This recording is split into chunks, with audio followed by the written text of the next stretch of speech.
it, though you won't believe it. It's a miracle year in which we're living. Come on outside, it's a beautiful day. Oh, come on outside, ladies and gentlemen, boys and girls. What you're about to see is out of this world. Step right up now, don't be shy, because we're about to show you how cars can fly.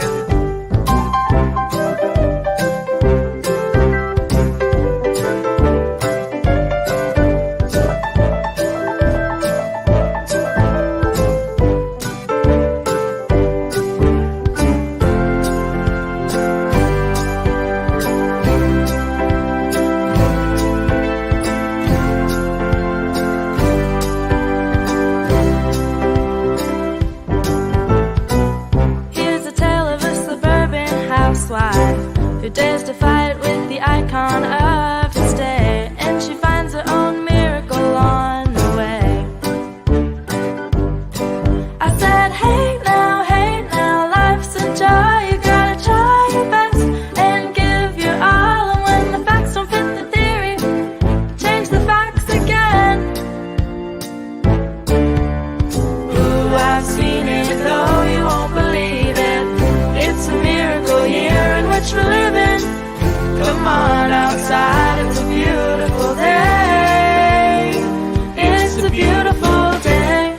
5, 4, 3, 2, 1. Silence.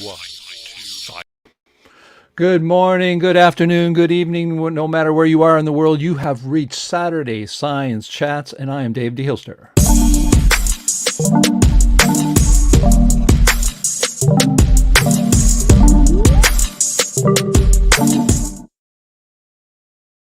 Yes, today you don't want to miss today. It is an absolute great show today. One of my favorite critical thinkers, probably one of my favorite, if not my favorite modeler of all time today here is in the modern world.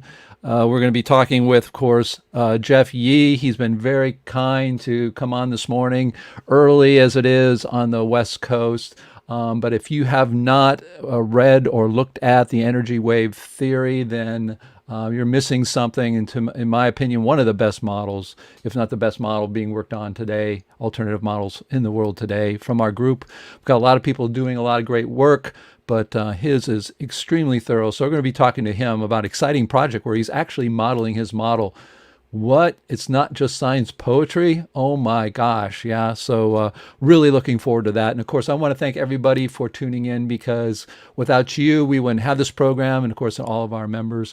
But it's really important to have a show like this where people who are critical thinkers and doing really great work outside mainstream science have a platform. And there's nothing like it, folks. So make sure you smash that like button, and of course, hit the subscribe button, the little bell, so that you'll get notified when we have our video sessions here live every Saturday morning. We've been doing this actually since 2008. So again, you're not going to find this kind of material anywhere on YouTube.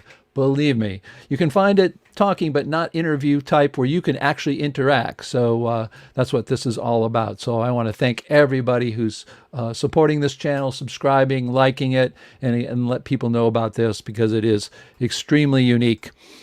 And of course, we are a place where critical thinkers meet. We are the John Chappell Natural Philosophy Society. I'm also Dave DeHilster, host of Dissident Science YouTube channel. And we provide an open forum of study, debate, and presentation of serious scientific ideas, theories, philosophies, and experiments that are not commonly accepted in mainstream science. So that's sort of, euphemistic, right? Not commonly accepted. Yeah, well, we want to make sure we let you know about who we are and what our mission is. It's to be an organization that above all promotes critical thinking without malice, to be an organization that supports, publishes, and promotes serious work outside mainstreams, and also to provide a forum for open debate about modern topics in physics, cosmology, philosophy, and mathematics, and other things as well.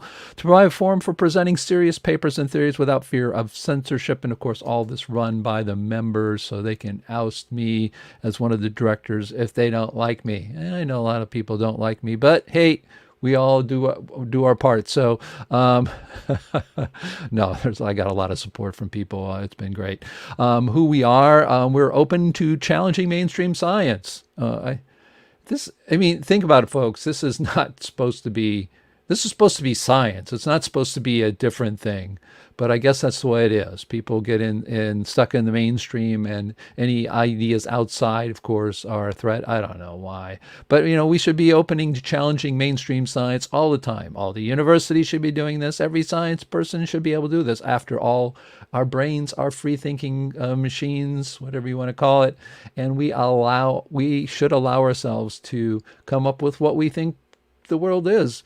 It's free. Our thoughts are free to roam where they want, free to think about anything. And that's who we are. Of course, allow to encourage and encourage competing ideas or models. It really amazes me. How can I sit around saying that Jeff Yee's model is, in my opinion, one of the best, if not one of the best or the best modern model being worked on today, and my father and I have our own model? What? Amongst dissidents, now I'm going to get on my rant, but amongst dissidents, folks, we have to have more of that idea. That is, allow and encourage competing ideas. We need to let people do what they do. Sometimes they'll hit on something, and you don't have to agree with the model, but it's going to bring a lot to the table, a lot of new directions, a lot of new ideas. But how can that be? How can I? This comes from this myth that there can only be one model of the universe. The universe is only one way. Eventually, as we know more and more about it, we get more consensus about it. But this idea, especially today, we're in model revolution, folks.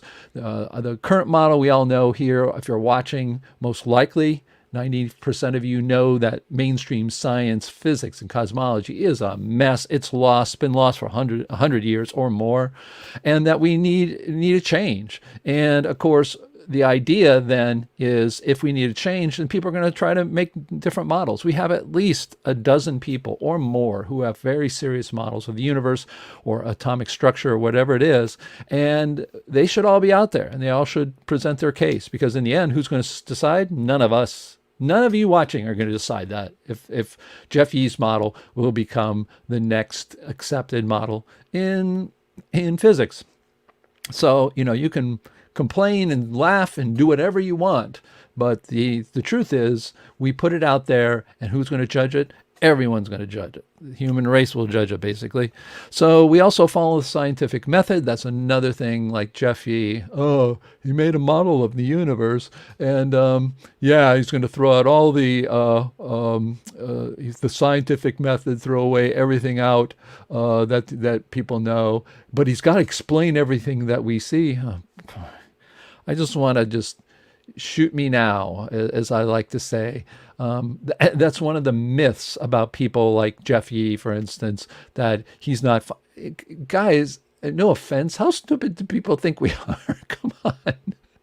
In fact, the idea of a model is to explain everything that's being explainable, maybe shed light on something new and how that can be explained where we didn't know before, like electronic circuits. My dad and I have a model that all of a sudden, instead of holes moving backwards and calling that current, that we actually can give you a better model for that. So, and then make predictions perhaps, and then be able to show that those predictions, our model will predict that, or your model will predict that, or Jeff Yee's model will predict that. And of course, that's why we want new models, to make them better and have more idea of how the universe is working. So this idea about following scientific method and throwing out and not describing what they see, it's just irks me. And also, we should, and all of us should. This is, who we are. Should be science. I should change this to, or put parentheses there. Scientists, or people who like scientists, should have these, and that we should consider an idea without accepting it. That's a very new concept. It's been around since Aristotle, I guess, who said that, and that's true. I always look forward to seeing people's new models and new work because I just go into it like a kid. And that's what you really have to do. I always tell people what the attitude of the best critical thinkers are, and they're like children. You just look at the universe and marvel, and someone says, I got this new model. I look at it as like show and tell. It's like, oh, show me. Maybe this guy's got it. And it's exciting to me. And we give voice to the voiceless. That's sad. That shouldn't be happening. Jeff Yee should be able to work in a university, get a PhD on in his model. And of course, this is where science advances and always has, I guess, outside the mainstream, which is sad. If we can change our university system that we are, that would be great. What we are not, we're not a specific point of view. That's why we have people with different models and different points of view that actually have conflicting points of view. That's what life's about, folks. And of course, we are not a general science organization, so you're not going to see us have a person who is shooting off baseballs faster than the speed of sound, and how you can do that. It's not general science. We're not a new age. You don't hear a lot of science poetry, a lot of new age people, in my opinion, and a lot of people here have the same opinion. It's all a lot of flowery systemic words, and we're not doing that. We're not worrying about any conspiracies or UFOs. We are sticking to foundational science, and the reason we don't look into more conspiracy type things is that we got to do things like, figure out what light is, and gravity and fields and magnetism and tectonics and math, and if the Big Bang's true or not, et cetera, et cetera. So we've got a lot more to worry about. Our websites, of course, you can go visit sciencewoke.org. In fact, you can read about Jeff Yee. He's in there as one of our featured scientists, and it's an online magazine for critical thinkers. So if this is like your first foray into doing and looking at people who are working outside the mainstream, then you may want to check that out. And of course, naturalphilosophy.org is where our critical thinking community is. So you can go in there and register and get into discussions about ether or the Big Bang or philosophy or whatever. We've got tectonics, expansion tectonics, for example. And of course, we have a Wikipedia where we can put your information. We have information, over 10,000 pages of scientists, over 2,000 scientists, thousands of books, thousands of abstracts, and you can take a look at that. And why do we have them there? Because you are not going to find, go to Wikipedia and look up expansion tectonics. You're not going to find it. In fact, I tried to add James Maxwell to the expanding Earth, which they do have, and they took it away. And I'm thinking, okay, how brilliant are you people when you took away the most brilliant and the biggest name ever, in my opinion, geology, let alone tectonics, but expansion tectonics, and they won't put it in there. That's why we have our natural philosophy wiki. And also we do survive on our memberships for the CNPS, and you can do monthly or annual or donations. We do have people with monthly, $5 a month. That's not much, but it helps pay for the couple $1,000s a year that we need to keep all this going. And again, I repeat this every time we talk because people may come into this video. Of course, most of our views are done after the fact, not live. And so people will at least know about how they can help out. And of course, our annual memberships are also available. The 35 is for retired, 50 is for normal, and then the others as well. We have people who are a little better off and do help us. And of course, we do have our patrons. Dr. Cynthia Whitney, our chief head scientist, and Nick Percival. Check out the Nick of Time, looking up Nick Percival on the internet. He's got a great channel. He's got over 30 or 40 videos he's done on time, and it is absolutely fascinating. Super brilliant guy. Duncan Shaw, I want to thank. Anonymous, Bob D. Hilster, Kurt Renshaw are some of the people who have made donations to the CNPS. And of course, we are accepting papers, proceedings at naturalphilosophy.org. Official launch is this month. I don't have a page on it, but you can just send an email if you want to publish in our proceedings. And yes, you can publish in our proceedings in other places. It's, to us, it's putting it out there for everybody to see. We're not interested in copyrights. I think we got to sort of stop worrying about that and just get the information out. I don't, is anybody making a living off of their book on how the Big Bang's wrong? We just want to, but we do put it together in a book because for those who don't have the ability to get accepted in a mainstream journal or proceedings, we do have that. And we've had that for many years. And a lot of great people have submitted their work over the years. And of course, we do have publishing. That is, we do help people publish. Notfinity is done. It is going to, I think George is going to be publishing that on the Amazon at KDP, which is Kindle Digital Publishing. And that should be out very shortly. And when it is out, his second edition, he will be on, and we'll be talking with him. Super brilliant mind. I love talking with George Coyne. Never disappointed. Really just sharp as a tack, and especially if you're into consciousness and what that is. Very much into philosophy, his work, and also on the Big Bang. No, he argues against it. I think he has over 60 reasons the Big Bang's wrong. That's it, 60 reasons. Of course, we have also, we're going to be publishing very shortly too, in the next month or two, a book on ether by his pen name Ramsey. That'll be coming up. And I guess he wants to give books to people in the CNPS. So I've talked with him about that, and that's one of the things. And I'm working on the index of our book, Principia Mathematica 2, a complete toolkit for hacking the physical universe. That is an index right now. That's what I'm just going through and indexing the heck out of it. We're using, of course, Overleaf, which is available to each and every one of you. So if you're interested in publishing and getting your book into a publishing size and format in a way that publishers accept, we do that when we have that Overleaf, and that's one of the advantages of becoming a member of our organization. You'll have that. And when those books come out, we will be talking. I'm going to even maybe talk to my dad about we can do a presentation on the Ether book, even though the guy is not going to do that himself. We may just get it out there and do a presentation on that. So things are coming. And of course, we have our community news, and my dad puts out a lot of videos. He's working actually on experiments now with electrical engineering. But if you haven't checked out his channel, check it out. It's Particle Guru. And no, I'm just not doing this because of my father. It's just whoever puts out a video of the week. I had Jeff Yee had a video come out last week. So if you are a member and you put out a video and I don't know about it, let me know, and we will let people know about it. And this is AC electricity transformed into electromagnetic waves. You know how and you have a circuit and it's a radio and you got a microphone and you speak in the microphone, and then those I don't even say electron. I'm not even going to say what mainstream says because it's paradoxical, conflicting, and I don't even like saying the words about it. But basically, you have a radio and the signal goes up into an antenna, and somehow electrical current turns into electromagnetic waves. Magic! Well, it shouldn't be magic. And that's what I believe my dad's talking about here.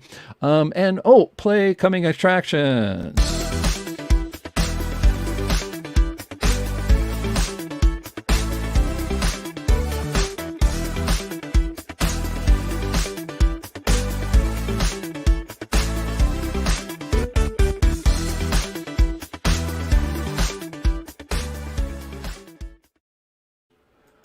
Yeah, I know. The one with Unsker says coming in March. Yeah, I know. I couldn't find the graphic in time. And come on, guys, I make a living off of this. Not.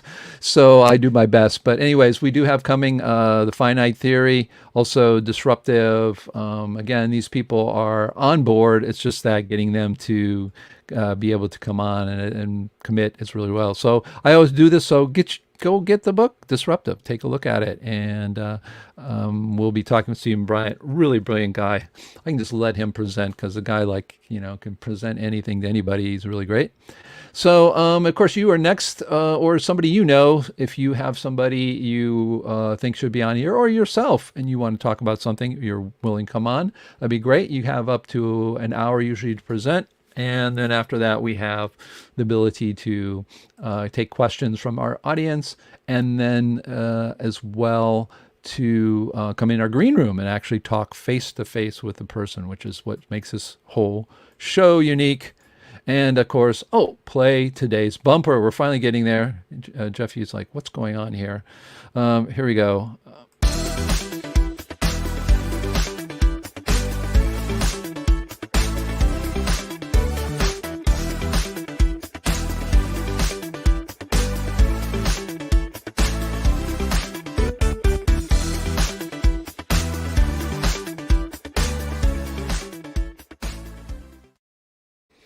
Yeah, today we're going to be talking with Jeff Yee, modeling the quantum world. Again, his theory is the energy wave theory. Go to energywavetheory.com, and it's probably the most thoroughly put together model and website and explanation out there. It's just truly amazing.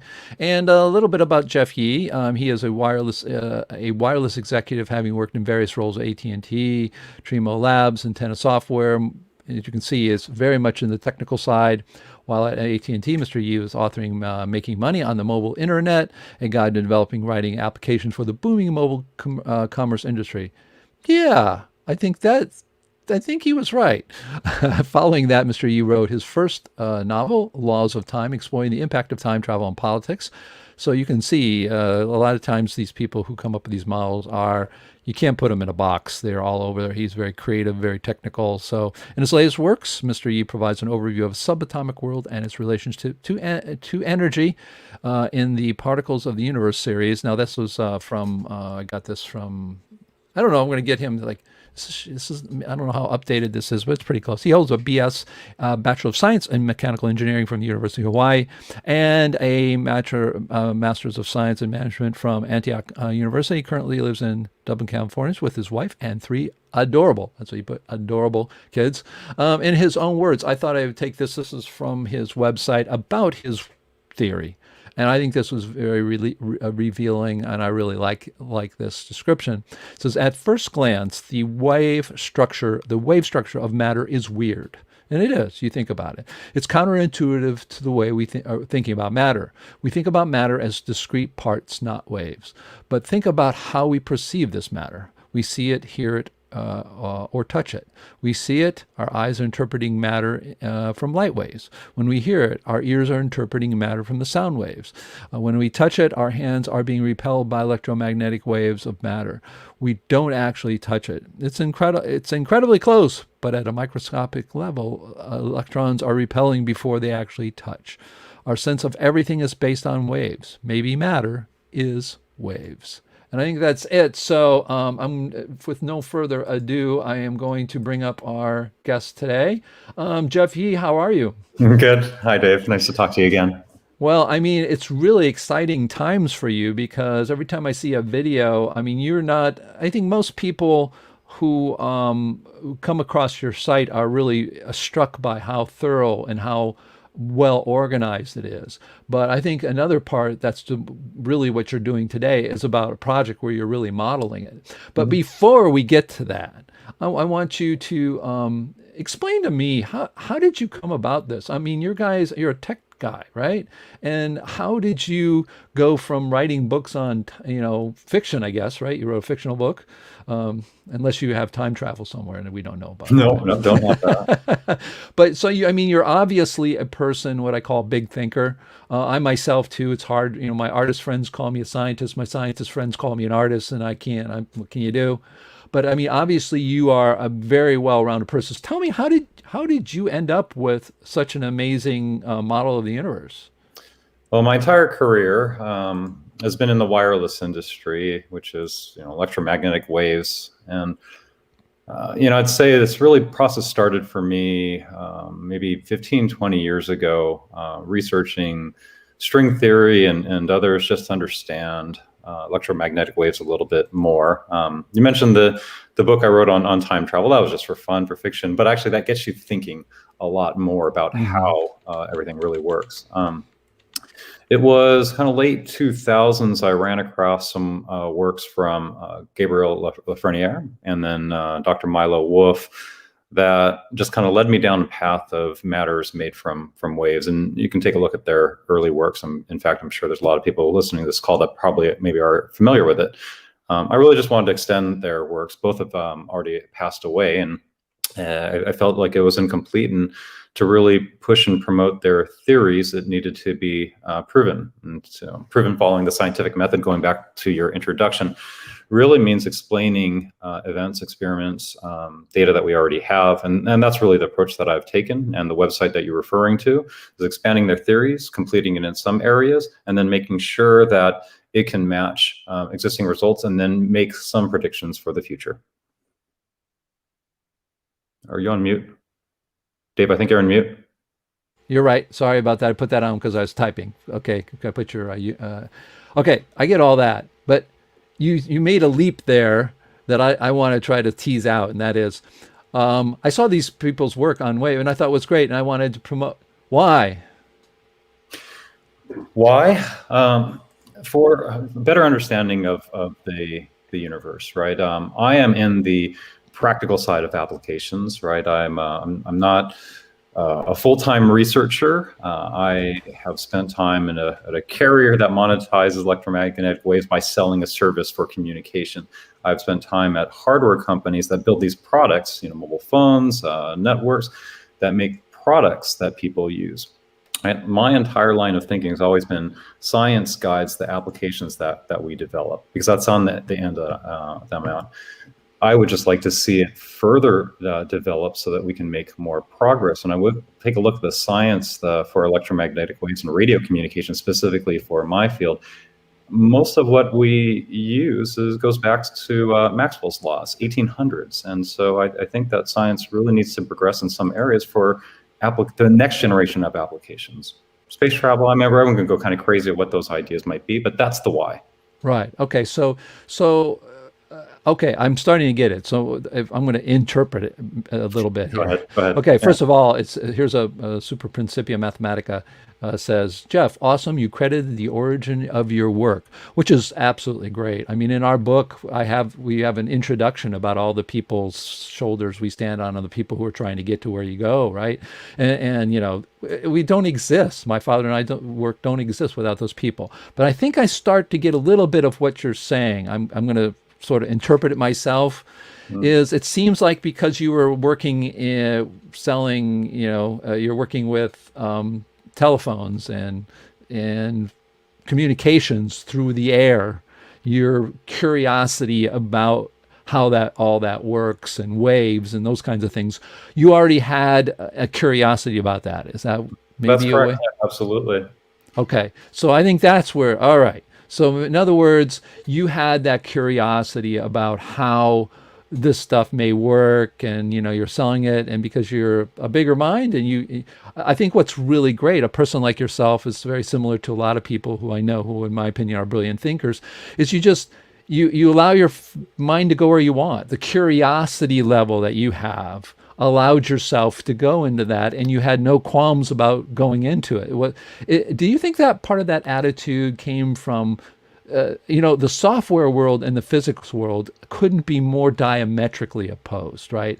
I mean, in the sense of their philosophy. If you're in a university, I say, I've got a new app, a new idea that's going to disrupt everything. They're going to, cool. You go into physics and say, I got a new model. It's all based on waves, and it's going to disrupt everything. Oh, cool, Jeff, come to our university. We'll give you a scholarship. I mean, obviously, there's a huge disconnect there. Do you see that? Yeah, no, I totally get that. And I hear you. I would say that I find myself fortunate to have the freedom to be able to think creatively. And being in the software side, currently I've started a new business. I'm in Silicon Valley and startups. And if you look at the companies around here, people are always thinking about what can we disrupt next, right? What industries can we disrupt? It's sort of that same kind of approach, I would say, just for physics in this case. I'm just trying to think, what can we do that's different? And you don't feel constrained with having to follow what has been done before. Yeah, I mean, and where again, we're going to be talking about what you're, of course, what you're doing now. But now I got a hold of you. I can ask all these questions I wanted to. So, what do you think the difference is, especially because you live in the world where it's diametrically opposed to what I was saying in the university? What do you think the universities are doing wrong?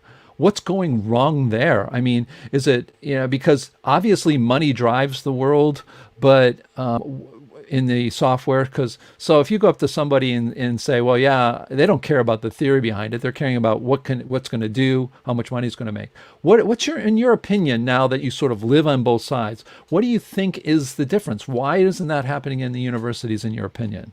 I wish I had the answer to that one. I'd probably need to spend more time in the universities, I think, to really feel and understand it. But it really is a game about money. And there's a lot of institutions right now that get funding, and the main goal is to put out research papers. And I think that might be the crux of the problem, is that you feel like you have to have a research paper that cites someone else's work or follows a certain theory in order to get more funding, and becomes this continuous pattern. That's my take on it, but I really don't think I have a solid answer for that question. Well, here's somebody who came wants to throw something in.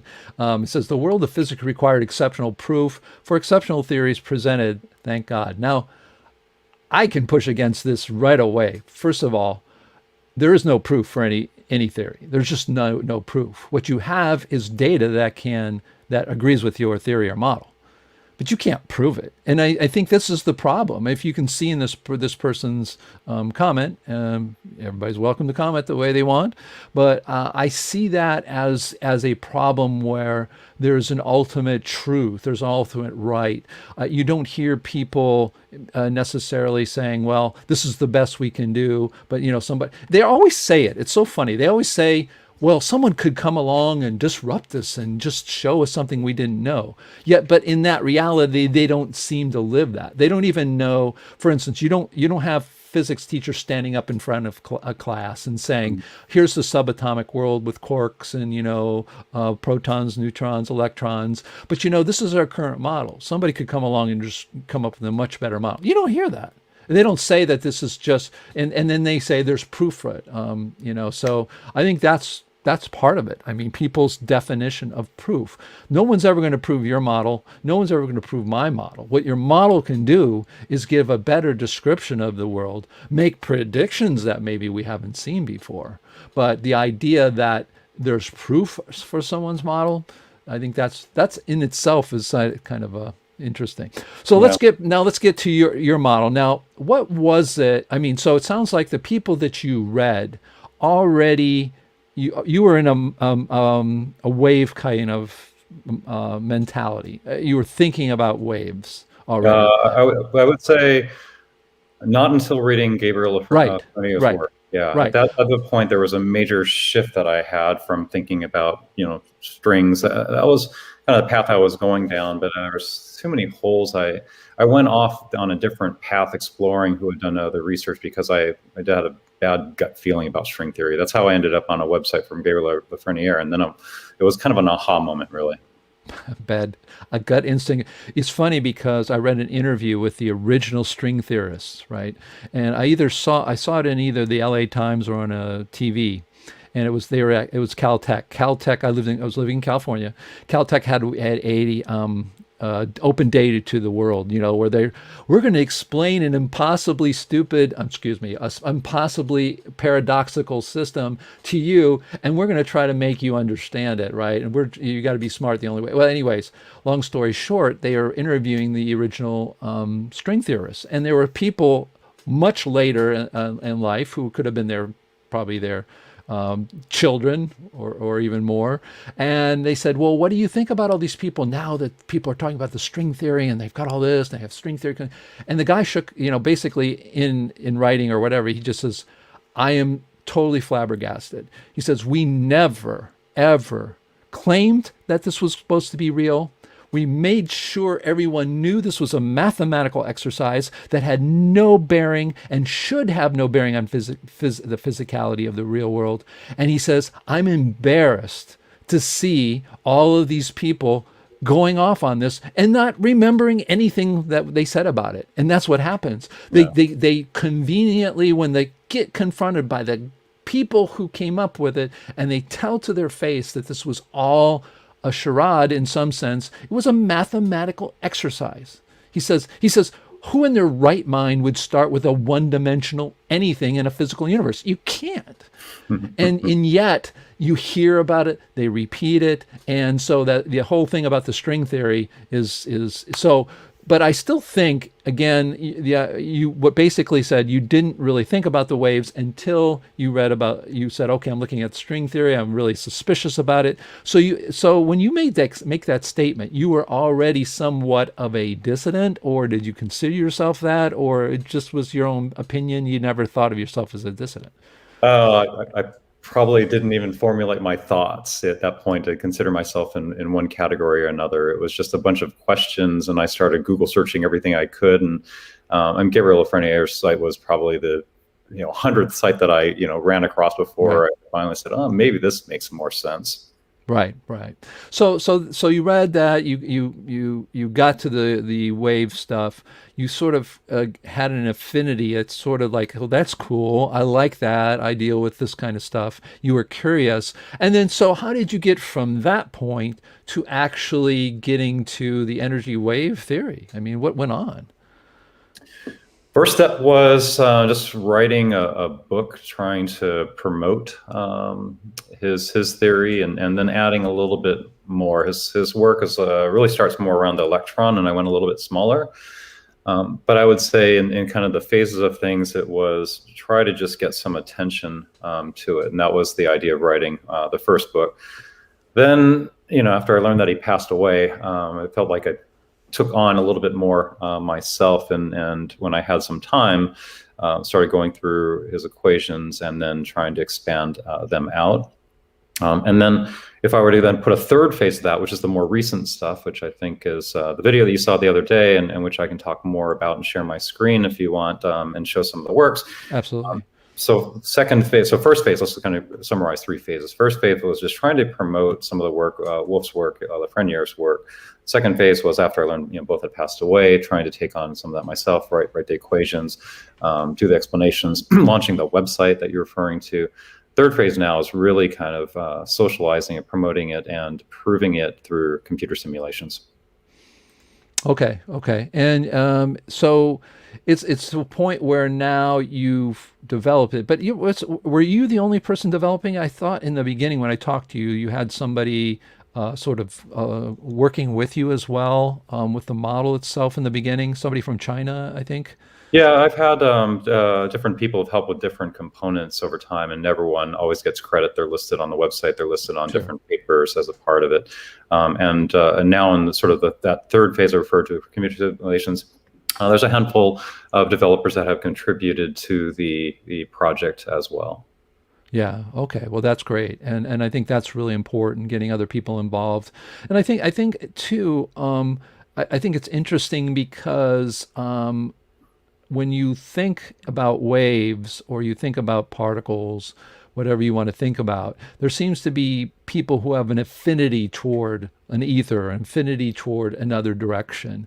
And I think that's fascinating. So you said you are now well, the reason we really brought you on is you're working on some models. The one that blew me away was when you were putting together the nucleus of atoms with quarks, and the electrons were forming in the SPDF, at least seem to be conforming to what people are saying are the orbitals.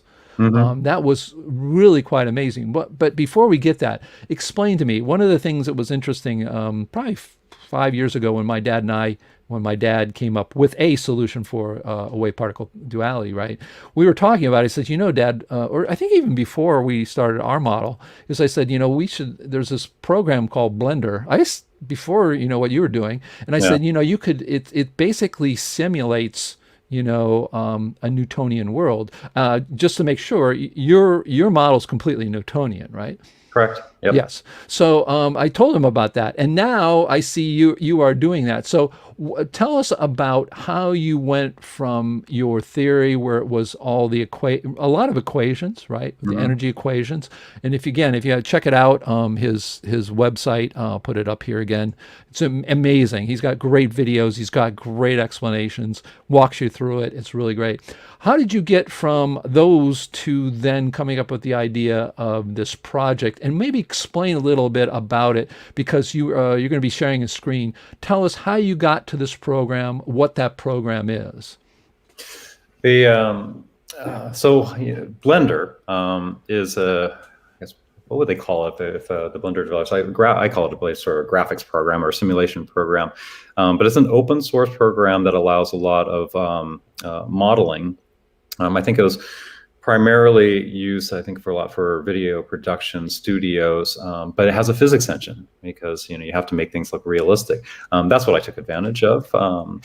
And your question was, how did I get even started in Blender? I didn't even know about Blender until I got a tip from a colleague that has helped in some of this work, named Chris Seeley. He's the one that said, why don't you take a look at Blender for doing this?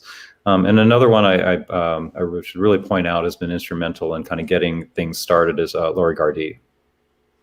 Oh yeah, Lori Gardy. Oh yeah, of course. She is a computer whiz when it comes to the graphics and all that. Yeah, what Blender it was really made for computer graphics to do simulations or to create environments, not only for movies. So when we watch what people call CGI computer graphics that you see in these movies, these things aren't real, but they look so real.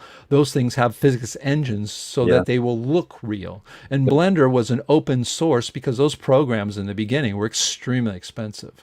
I mean, if you wanted to get a computer and software and you were just a homegrown person and you wanted to make, something like spaceships flying through and explosions and those kinds of things, it just was really impossible. And it was impossible both technically and also financially. So the open source is a way that people use this for computer games, for short films, those kinds of things where they can generate them. So you use them, Lori Gardy. Again, you check out I think it's Fractal Woman, right? Fractal Woman, yes. Yeah, she's really going well. She's got over 5,000 subscribers. You're going to be passing me, I know that. But you've got almost 3,000. And the thing is then you noticed that, and then what were your next steps? Once you said, okay, I've got a computer program where I can simulate my Newtonian world in Blender, I guess you had to go about learning how to use it, or? Well, more than just using the Blender tool, the Blender, because it's open source, has what they call add-on functionality. You can write code that supplements it. And so really it's writing a lot of software that matches, in my case, the energy wave theory equations, and then putting into it. Final step after doing that is giving it a kind of a graphical user interface that someone else could play around with it quite easily without having to know code. Okay, so what language are you writing those in? Python. Oh, Python. And do you write them yourself? Yeah, so I've written a bit of it, and then there's some other developers I referred to that have contributed to the project. And from what I understand, what you're really doing is you're taking different levels, right, of your model. Mm-hmm. And you are putting in the equations. You're not going to be able to, in computers today especially, simulate the very, very bottom and have everything from that then generate. So basically, again, I'm doing this to try to explain that, to the audience as well. Sometimes, people on the outside can just correct me if I'm wrong. But then you put in the equation at each of the levels, and what you see then is you don't have to worry about the levels below and having to generate all that, which is just, computationally, it's really, really hard.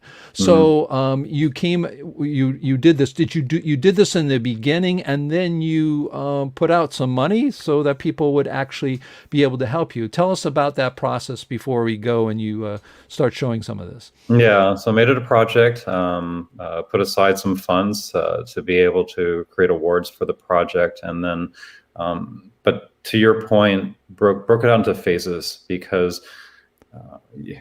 computers, even though they're tremendously fast, even compared to last year or 2 years ago, computers, it can't crunch, orders of magnitudes of things all at once and be able to visualize it like what you're going to see. So took it in steps, right? Just prove like the smallest possible thing. And then when that is proven, then you move on to the next step and you make that assumption that the previous one works. And then you work with kind of larger blocks and then larger blocks. Even the one that I'll show you today for atoms, there's so many calculations where you have to think about for larger atoms that have no multiple electrons. It's very, very complex. So there's a lot that has to be done kind of pre-calculated in order to kind of make things visually work. And I'll explain that as we go through. I know that probably doesn't make much sense, but I'll explain it as we talk. No, it makes sense to me because I'm a computer person. Everybody here is a computer programmer, right? No, I'm kidding. Yeah. But I mean, that makes total sense. You just can't do it any other way. Although maybe quantum computing eventually could help out because of just instead of we're stuck in the 0-1, right? Mm-hmm. And the everybody thinks quantum mechanics has to do with quantum computing. It doesn't. It all it means is that we have computers not based any longer on zeros and ones, and maybe that kind of. But that makes complete sense. So I'm going to turn it over to you. I just wanted to make sure I was going to give our audience, some background, who you are, why you came to this, instead of just all of a sudden throwing those things out. So again. A lot of these videos are available. I'm sure explanations are available there, and they can download it. So I'm going to turn it over to you and let you just go ahead and present as you see fit. I'll step aside here. Okay. So you should be able to do a share screen there, and let me know. I'll see it up there, and then I can put it up there for you. So I'll wait till you get it there. Yeah. No, I have to get back to Blender. Somehow that switched my screen. Okay. You're seeing a Blender screen here? We are now. Yes, sir. Okay, great. Before I do anything, I'll just explain a little bit more. I think we already talked about this, what Blender is as a tool. But one thing I'll point out on the side here, I'll kind of collapse this and oops, it doesn't clap. I can't remember how to collapse it. What is on the side here is an add-on. So this is what developers can write and extend Blender, and that's exactly what we've done here for something called QScope. It's just short for quantum microscope.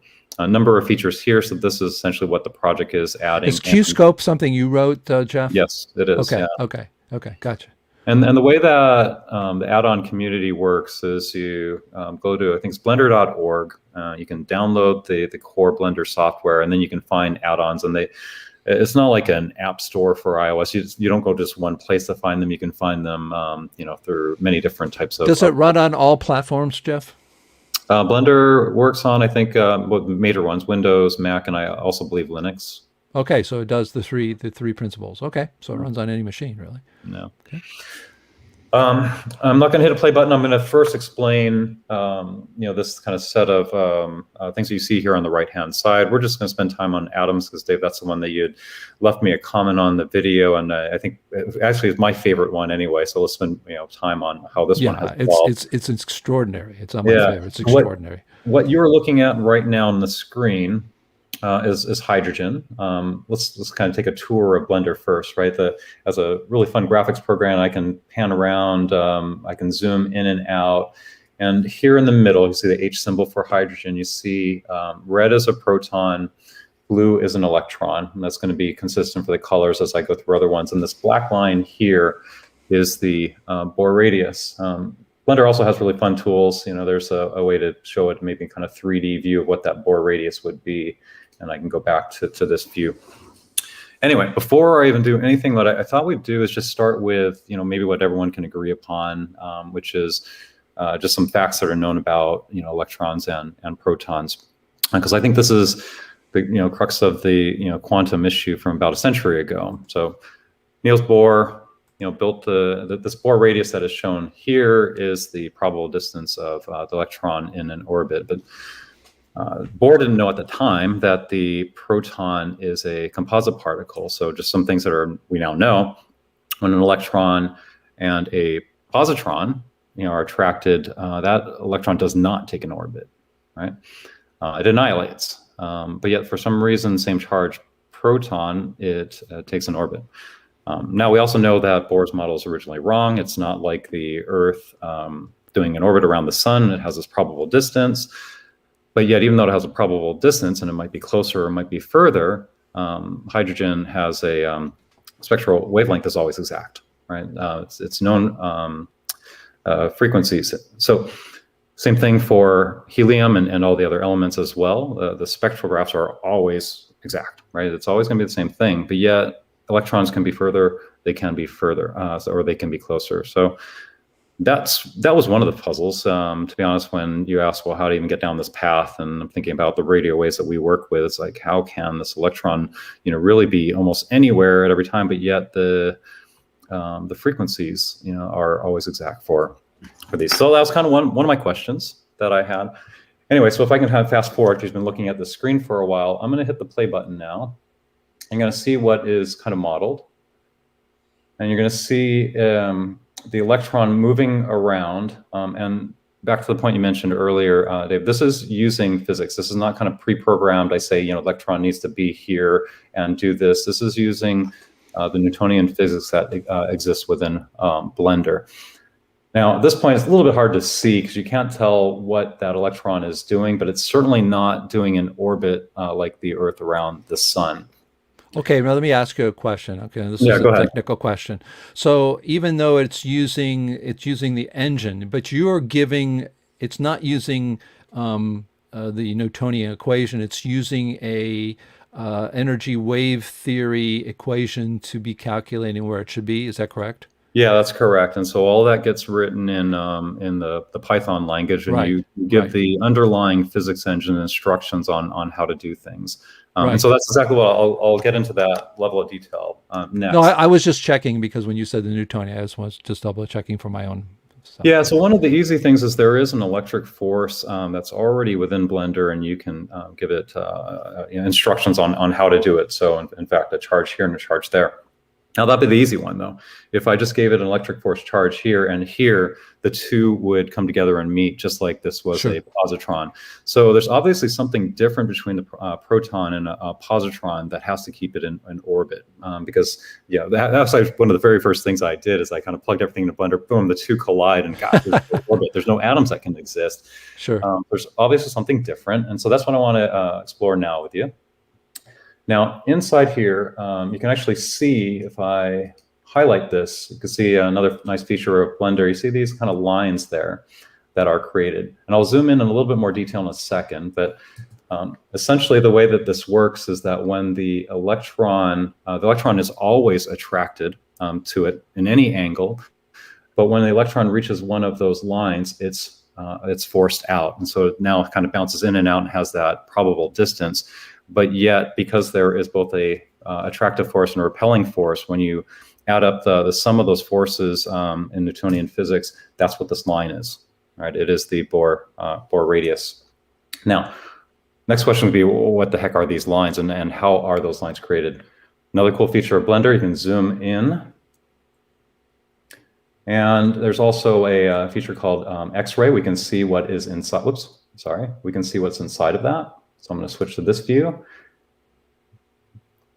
Now, if I've got to get this aligned, sorry, I'm zooming in really deep. There, as we know, the proton is a composite particle. I'm going to run this so you can see it. I'm not sure how it looks on your screen. Let me zoom in a little bit more. But now there's a composite particle made of other particles. Now, by the 1960s, Bohr didn't know this at the time when he put together the models, but by the 1960s, the proton was found to be made of quarks and 3 quarks. I'm using the more recent findings from 2016, for example, when CERN published the report on the penta-quark. So the penta-quark structure, 4 quarks and an anti-quark. So there is an opposite charge within here, and that is what the model is based on. Okay, so if you take, it might be hard to see in that angle, but there's 1 in the middle and then 4 on the outside in a tetrahedral pattern. And all of these lines that are there, imagine just like the simplest dipole magnet, right? Positive and negative end. All right, and that's the line that you see, just like a dipole magnet, and it's built with the same characteristics. Newtonian physics and a static magnet at least has a force, and then it decreases at the inverse cube, right? So You had an attractive force, what we know as the Coulomb force, that increases or decreases the square of distance between those two objects, and then this axial line between these quarks here in the proton with a repelling force at the inverse cube. And that's what gets modeled when put in the math equations in a blender. That's what gets modeled. Okay, so far? Okay, but I'm going to ask a question here because this is where it blew my mind because I understand what you're doing. So basically, what you have is you don't have a just simple, Earth Moon situation here. You have the Earth, and in it you have a penta-quark, which has a anti-quark in the middle with 4 around it. Yep. And then when you put those there and you calculate the forces for that, you then get the orbitals as described with modern physics with the electron for hydrogen. Is that right? Yeah. Now, is this wait. Is you're the only one doing this, aren't you? Yes. That's what hit me on the head with a giant sledgehammer. I mean, I'm thinking to myself, I looked at this and I knew what you were doing right away. I knew what it was. And I'm thinking to myself, go to the Wikipedia and look at the diagram for quarks, right?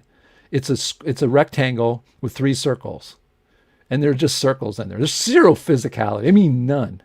Yeah. And so you took a was this, I mean, how did this happen? I mean, I understand that the penta-quark came in, 2016, right?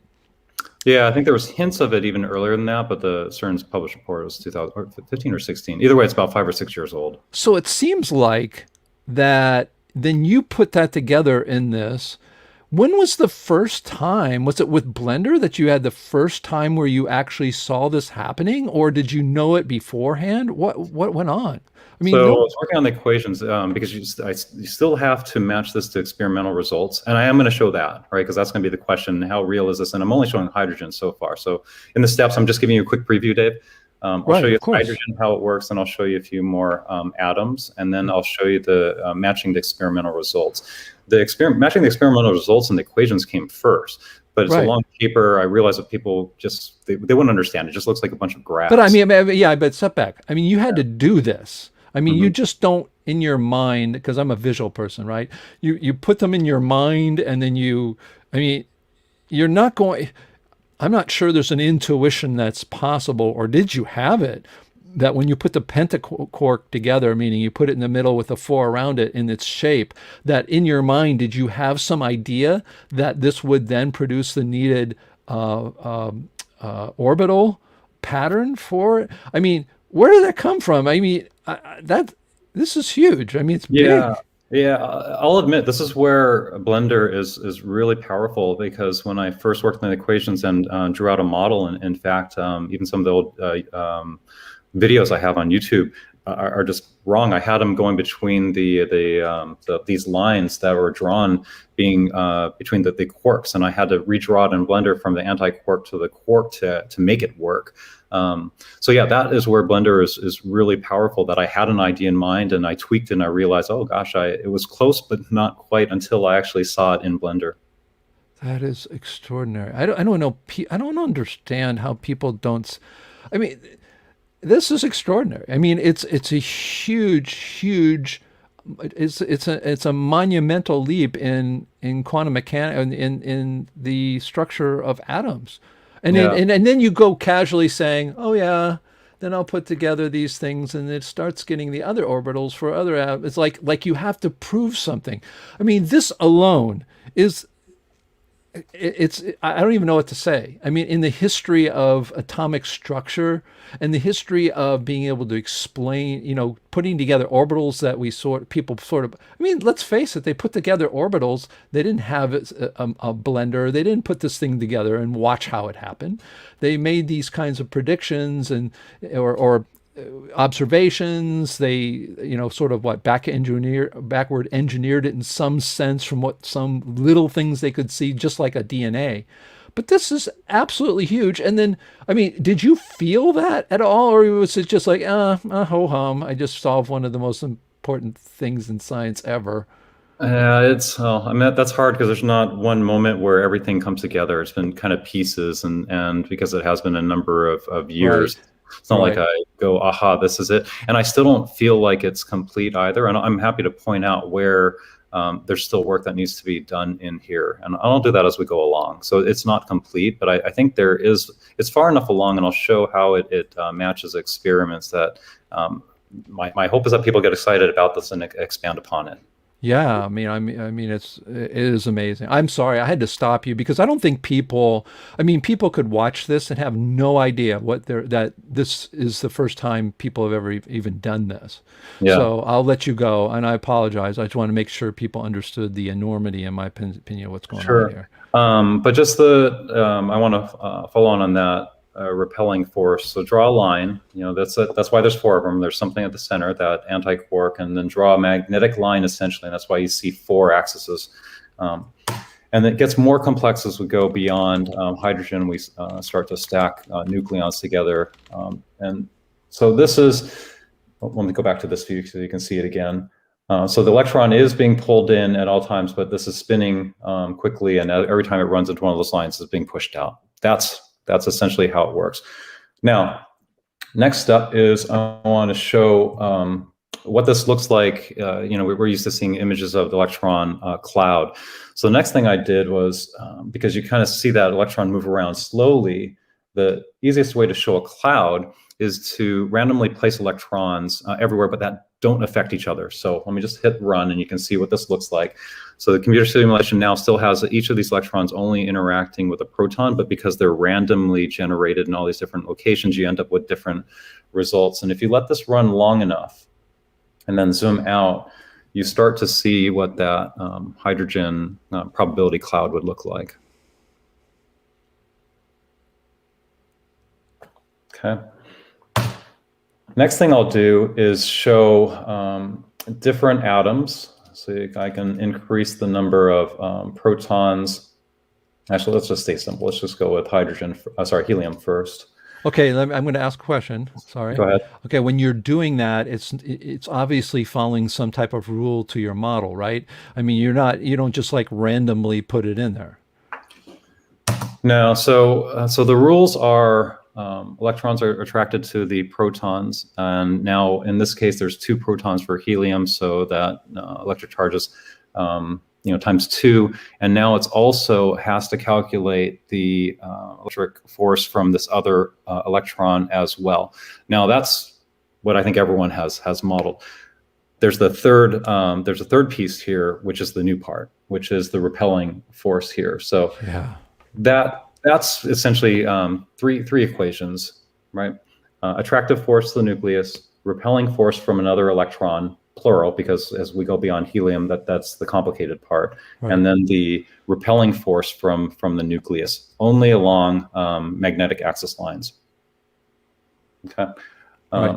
Now this becomes a little bit, now you can start to see more computations that have to be done, and so this is kind of not moving around as fast as hydrogen, and it really starts to slow down as we increase more. And that's where I started running into issues, and we had to do kind of pre-calculated values because it runs too slow. And so right. One of the things I'd love to do is one day just get that in real time, so I don't have to pre-calculate values. Next is now we can. So far that's been pretty easy. Just one orbital. Now let's get to another shape orbital. So now we have both the s orbitals, and there's one electron here in the p orbital. And nice thing about this wireframe views, you can sort of see it this way, right? One s is in there. Actually, 2s I think is the larger one, and 2p is inside here. Electrons again slowly moving around. So in order to see what this looks like in what we kind of see it in cloud view, again click on that cloud button. Now. Again, all inherited features from Blender. This is why I love using this program. You let this run long enough, you see electrons kind of bouncing in and out, and some are really being forced out there, and I can explain how that works in a second. But let me just show you this feature, which is I can turn off some of these orbitals on the inside. So I'm only focused right now on the electrons that are in the 2p orbital. Right. And if I look at it from certain angles, it still looks like a sphere. If I look at it from this angle, that's extraordinary. It looks like the dumbbell shape for the P. Now I have to explain that. In the repelling force equation that I was showing you earlier for hydrogen, it's simple, right? It's just you see all these kind of lines going around. Now when same spin protons are in alignment, what happens is it extends that force further. So it's actually pushing out those electrons from there. And that's why you see these ones bouncing out, and they eventually get attracted back in, and it creates that dumbbell shape. That's extraordinary. When did you first get the dumbbell shape? Oh, this probably almost a year ago when this one started to pop up, but we've been working on it since. That must have been amazing to see. Yeah. But one of the problems I still have is the nucleus is not arranged exactly. So that's one of the I had to kind of draw out lines manually and then kind of pre-program that. So again, It's still incomplete, but yeah, it is following all the kind of the equations that were put together in EWT. But there's still a lot of things that are incomplete, and that's one of them. Yeah, but it's just, you've got the toolkit for it. It's just a matter of time. Yeah. So next, I'm going to show you what the limit is. The limit right now is 20 for calcium. So that's another thing we really want to extend beyond it. One of the reasons, I don't want to show that view. Let me show this view. One of the reasons is because beyond calcium, it moves from the S and the P orbitals to D and F, which have been a little bit more complicated. But here you can see electrons in, let's go to this view. That's the 4s orbital now, and you see the 3 in there and the 2 in there, and you can't even see the 1s. It's so tightly packed in there. So it's all the way up to calcium, and it includes, oh, sorry, one thing I probably didn't even show is I wasn't zooming in on calculations. That's going to be really important before I get to the measured results. So in each of these, let me kind of get this right. So you see the 1s, that's a distance in meters, and then for the furthest one, you'll see, I don't have it for this one. There's also, let me go back to a different one instead. A measurement in joules. Anyway, it gets complicated. There's just too much to write on here, and I didn't want to have too much text. But the paper includes energy values in joules for each of these orbitals. I just didn't want to make it look too complicated here. But this one should have it. You see an energy value there in joules. And so that's what I'm going to show you next, is comparing the results here to known spectroscopy results. Okay, how many protons, electrons, where are we at now? What? This one is boron so far. Boron, okay, gotcha. Yeah, but just to point out before I leave Blender and move to a paper to show you results, is it also supports ionized versions. So here, 5 protons, 1 proton, those are just really packed in there. This is one of the things still working on, is the nuclei arrangement. But here you can see, distance, really short compared to the Bohr radius, and you can see an energy value. So with that, let me just pause and see if you have any questions. If not, I'm going to move on to showing you what these results are compared to experiments. Okay, if you have questions, if you're in the green room, you can come up. Again, let's try to limit our questions to what he's doing right now. There are some general things. Okay, so if I understand you right, if I can sort of summarize, you have the program, you wrote this, what do you call this? Is it a plugin, what you have? I think Blender's, well, I call it a plugin actually often. Right. Blender's term for it is add-on. Okay, an add-on, but a plug-in add-on. And then that you are creating all these things that are using your equations, the energy wave equations. You are to the point where obviously the calculations to a point as you add more proton, you go up the atomic scale, the periodic chart, the calculations get really, really intense. Also, if I'm understanding you right, you are still working on the actual arrangement of quarks. So you have, my question is, when you go from 1 to 2 to 3 to 4 to 5, boron's what, 5? Yeah.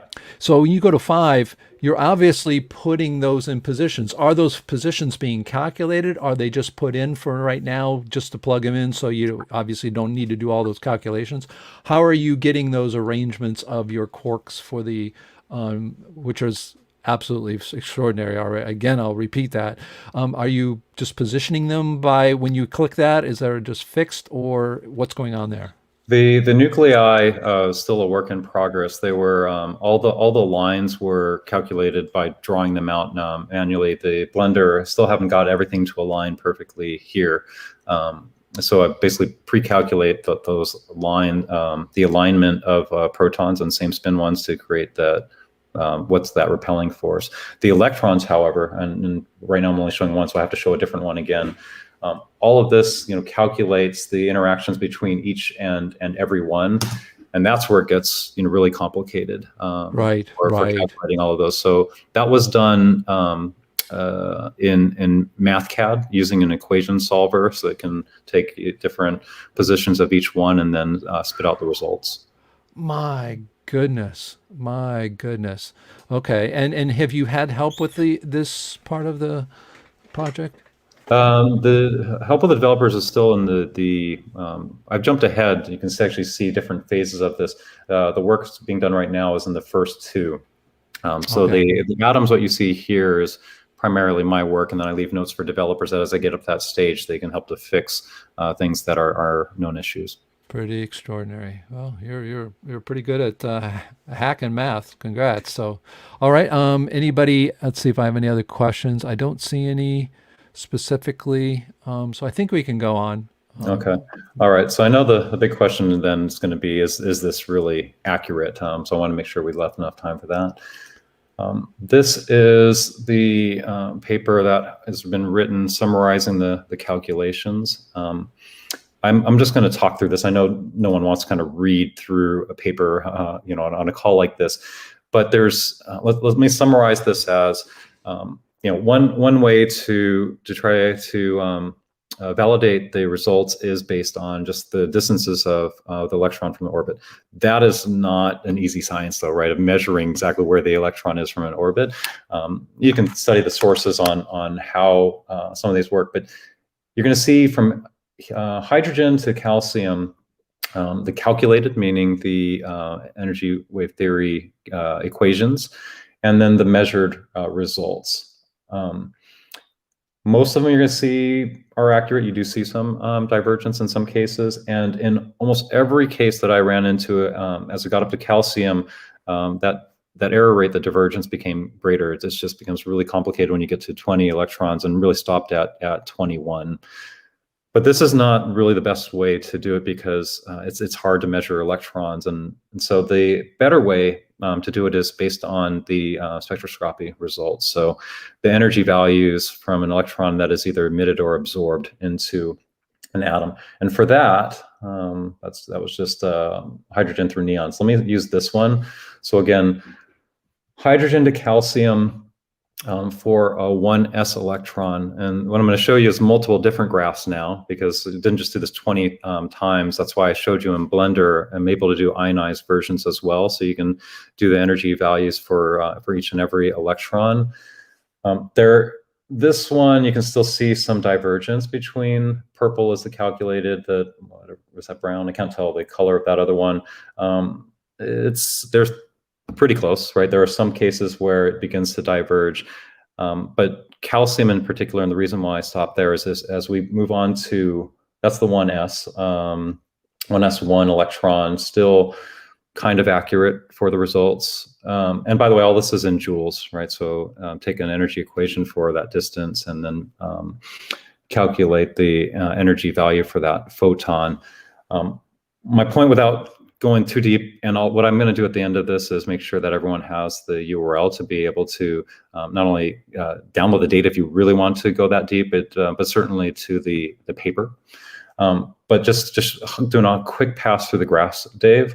What you'll see is that it's pretty accurate when it's compared to measured results, but in all cases, as it grows and there's more electrons to consider, now on the 1s2 electron, you always see that divergence beginning to grow. So it's a little bit easier when there's like a handful of electrons, and as there's more to compute, it begins to diverge. That's the 1s2 electron, and I'm just going to stop here, and you can see the, from the 2s to the 2p, the different electrons, and took it and measured the calculated results and compared it to each of the measured ones.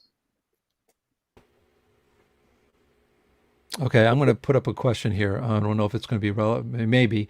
Do you utilize QCD, and how do you deal with quark pairs? No, don't utilize QCD. It's I think you actually were the one that let it off. That it's really just using Newtonian physics. Everything is based on all the calculations for the electron's position is based on really three equations. Coulomb force of that proton's attractive force to the nucleus, other electrons that repel it, which is also Coulomb force. But really the key difference is that third repelling force, which is essentially a magnetic force that decreases at the cube of distance. Gotcha. Okay. Here's another question. What proton and electron radius are you using? I use the electron's classical radius, and you can find I don't remember the proton's radius at the top of my head. It's smaller than the electron, but click on the energy wave here, and you know what? I'm going to do it right here. I'll show everyone where it is. Proton radius is in, I have a calculation for it. So we're on your Yeah, website this now. is energywavetheory.com. Constants, proton radius is here. So there. That is the number used for the proton radius. But I'm not sure if that question is really, well, applies at least to what I was showing you, because the electron radius and the proton radius aren't used in the equations for the atomic orbitals I just showed you. It is used in other places though. So that is an interesting question. So when these things are happening and you set up your equations, does the radius just fall out, or does it come from some constant in your own equations? Well, it just uses the center point between the electron and the proton. So the radius of the particle itself doesn't matter when you're just taking the distance between the two centers. Okay. All right. I gotcha. Okay. I think those are all the questions we have so far. All right. So where were we? Well, so I kind of hit the topics that I wanted to hit, but maybe what I could do, just in case people had more questions, because I referenced a paper, I referenced a lot of things. So everything should be summarized, and yeah, I'll use chat once I pull this up. Which one is it? Equation, I think. Let me do this and put this into the chat so everyone has that. So this page summarizes those three equations that we were talking about, Dave. The attractive force, and I'll just use it in the classical form. That's the E, here's the electron's energy. The Q is just the number. Q is not the charge, that'd be lowercase q whenever I use that notation. So Q here is just the number of electrons, simple, just a numerical value. The electron's radius, this actually does fall out because the electron's radius is also in here, and then R being the distance between them. Repelling force, and then, the repelling force from other electrons, and then this is really the only new one that I mentioned, which is the orbital force from the nucleus. That's probably really high level. I'm sure people have a lot of questions, so you can find it on the page, but I'd actually instead refer you to the very bottom of this page. The paper that I was showing the graphs and all the steps to reproduce it in detail are in this paper. So that's probably the better source if anyone is interested. And then all of the equations that are used to derive the values in a MathCAD file here. So everything is linked. Right. Now you say these papers. Have you published these papers anywhere? Oh, I put one out on academia.com, the orbital paper. That's what I think where the link goes to. But you haven't published it in any journals or proceedings? No, I haven't. Oh, well, we have a proceedings coming up, so. No, but I mean, first of all, I mean, that's what happened to me. It was I've had very few aha moments in my life, very few. It was seeing Nell Deneu's magnetism. That was one. Borchert's infinity was another. My father's solution to wave particle duality, that was a aha moment for me. And another one I can add to that was seeing your quark structure and then watching electrons and knowing exactly what you had done. And it just blew my mind. It blew my mind. And the first thing was, I'm thinking, he's not copying this anywhere. I think this is the first time anyone's done that. I mean, basically you take, there's been no, I mean, there's just really extraordinary things going on here if people don't understand. You're doing a model using current, very current, the penta-quark structure. Penta-quark structure. You are then, applying this to already a model that you have. You're then putting it into Blender and tweaking it around, playing with it, putting it together. Did you try different formations, or was it just because penta-quark you looked at? How did you come up with the penta-quark, or was that something you had already seen somewhere? Well, penta-quark structure, even before the atomic orbitals, was already heading down that path just because of decay results from neutron decay and proton decay. That there's some information on the site. I think I would go down a rabbit hole if I started to explain that part. But when I answered your questions, it started even before the atomic orbital. So I was already thinking about the penta-quark structure. But if you look back at the history, it sort of makes sense, right? We said Bohr didn't know about a composite particle. He would have had no idea how to build something like that. Or did he have Blender? But even in the 1960s, 1970s, when everything was thought to be 3 quarks, wouldn't have been able to think about this structure.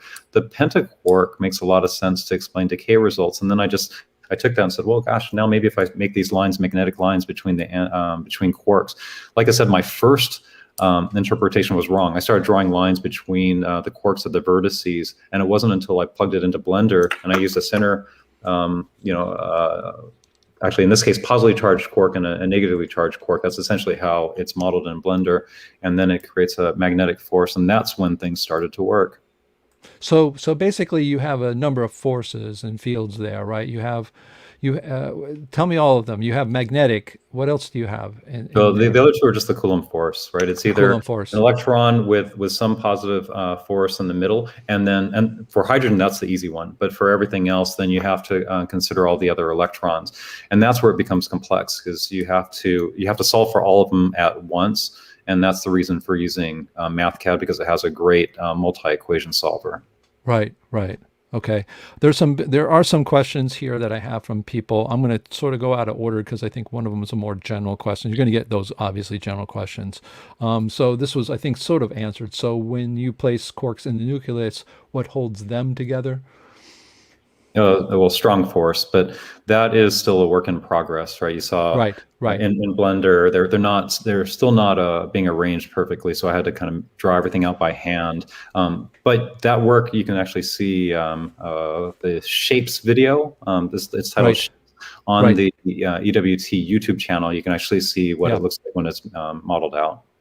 No, to me, it's extraordinary. I mean, you're not going to be able to answer every question. I mean, it's extraordinary that this is working. It's a matter, in my opinion, it's just a matter of time to get these things together. And it's also interesting that our model is the model that may be able to bring the rest of it, Newtonian, the magnetic, the Coulomb force. In our model, we seem to understand at a very Newtonian simple way of how that would work. So that's why I got excited about this too, not because of that, but it's just my mind was thinking, because one of the things about our model, we haven't gone to this level. And I told my dad, I said, Jeff Yee's work is giving us where these things are. If he's got the fields and we maybe know how those work, I mean, this is just extraordinary. It's just extraordinary work. So I've got another one. Again, let me put up here just so questions for our guests would be, if you have a question or a comment, I'm going to put that up here. So if you're in the chat, you can start your comment with either a question or a comment. If you are in the green room, you can raise your hand, but I'm going to wait a little bit for that because we're still a little earlier. So again, you can put your question or comment or just put it in there. I can read it, but it makes it a lot easier. So here's one. What would you say are the predictions that your model makes? I mean, these are... That's why I didn't put it up right away. It's like huge. But if you thought about, I mean, first of all, I mean, I can answer some of that, and just by looking at it. Here's one of the things I always tell people when they're looking at these. There are computer programmers. start over. There are computer programs that people pay a lot of money for that calculate where and how molecules stick together, atomic structures stick together. No matter all these things that we see in chemistry, right? That we see, well, they try to calculate those, and they use sort of rules of thumb, right? They're really tweaking. They're not making a model of the universe and then doing something with it. They're making their model with their sort of attractions and all that kind of stuff, and hoping it's right. They're not always right. It seems to me that your model is going to be a much better model of how we can then do computer simulations of interactions and chemical reactions. Is that what you think? Yeah, that is one of the hopes, and in fact, the more recent video that came out was last week is starting to build on the atomic structures into molecules. But for that, right now, I'm just limited to hydrogen bonding, H2. And one of the reasons is because everything builds upon each other, and as you saw, the nuclei formation in that current module for atoms is still not working, which means that the molecules one can't expand beyond hydrogen. So you're absolutely right, Dave. That's the direction I want to go, but there's still a lot of things that need to be fixed. It's extraordinary because I've had this same idea in my head, because the thing that is amazing to me is to see sort of the newer, younger, brighter models out there. And one of the extraordinary things is Newtonian.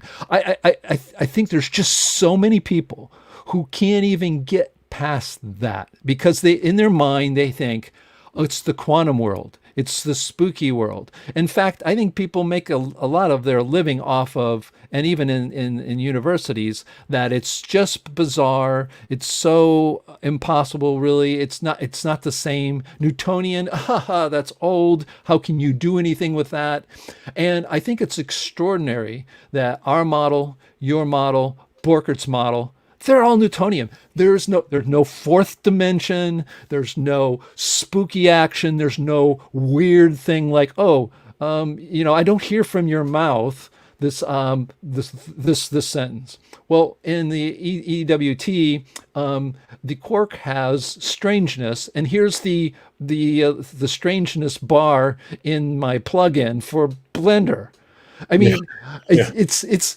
I don't think people understand that. I don't think even a lot of people in our group even fathom that. I don't think people, to me, it's absolutely extraordinary. And one of the things I thought about, it's sort of like you, I've been thinking about this for decades too. And I'm a computer person. I'm thinking, once we get a model where we're way down there to calculate, there's no way we're going to have a computer simulating things of the universe at all these incredible, it's just not going to happen. My dad, when he was just doing simple things like a gravitic field, what we call, just forces coming in all different directions, whether how those work, that's a different story. Just to do that, I had to get a math package for him from one of the universities, because he was calculating literally to the 150 decimal place. Because when you're dealing with this stuff, people have no idea. And then when you broke it down and I saw you breaking these levels and doing this, that's extraordinary. I told my dad, I said, look, you don't understand. You're doing extraordinary math that people aren't doing. You and him had to deal with it in different ways, but you both had to just think out of the box, just do it. And you understand that. And I understand it.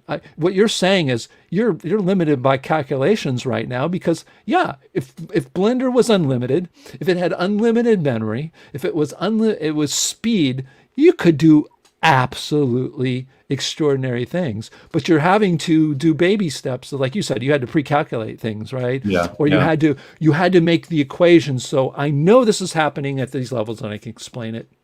But for us to even look at this level, this is what we need to do. And that's the other thing too, which comes into another point, which I think is just extraordinary. If you look at, in our book, I have a picture, and I got permission from Lori Gardy. We were sitting in a car together when I first met her, and I think it was 2017 at the Vancouver CNPS, right? That's when I first met her. And I was talking with her, and all of a sudden it hit me. about fractals because I'm a mathematician. I got my degree in math in the 80s first. So I've been thinking about it, and I love fractals. And it reminded me of something that really was like Glenn Borker was talking about the infinite levels.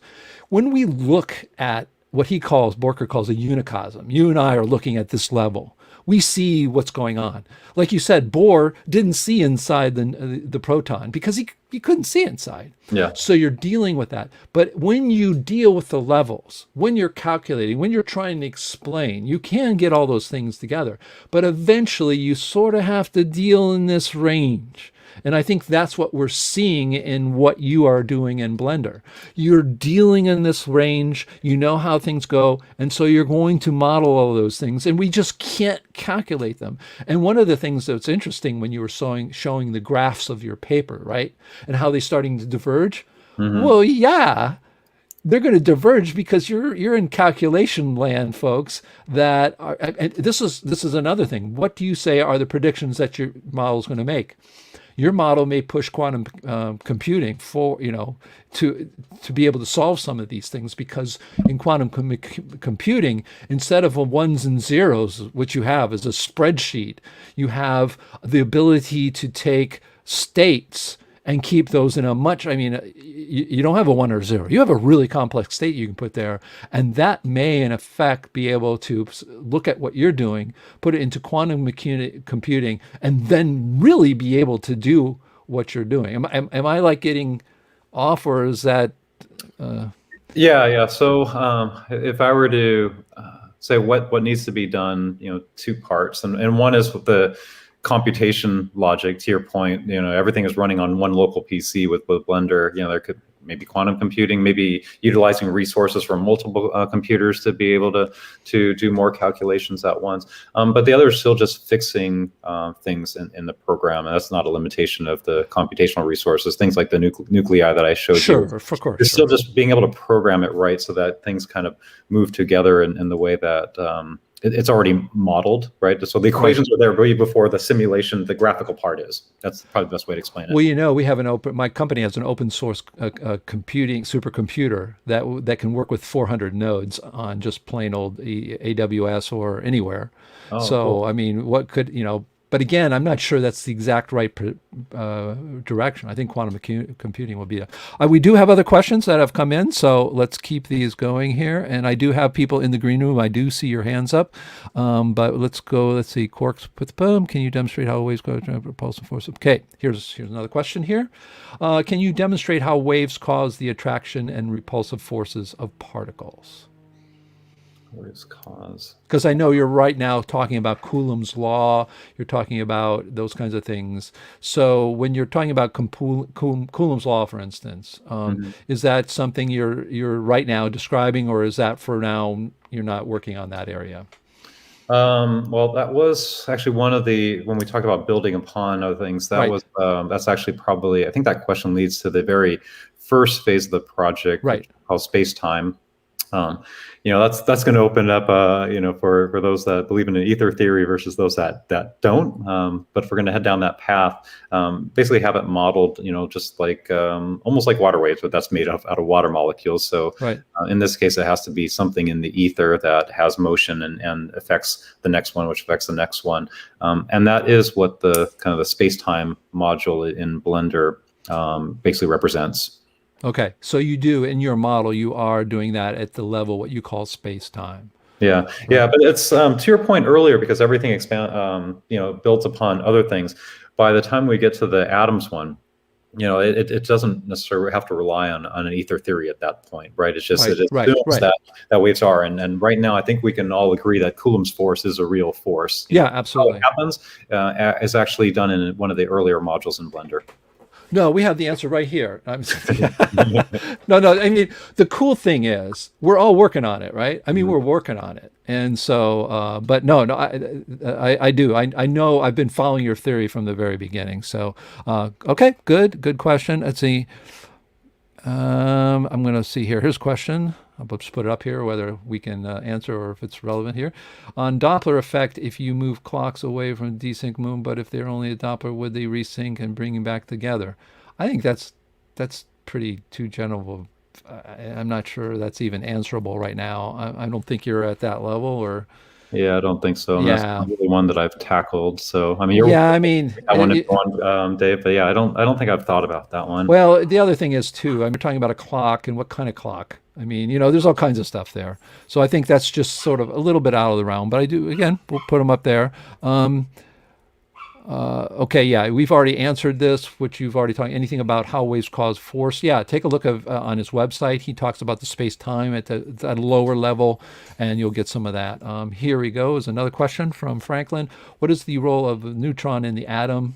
Do we need them at all? Do you appear to, Yeah, my model is probably exactly like how anyone else would explain it. Neutrons are just needed to be spacers between protons. Otherwise, two protons can't bind together.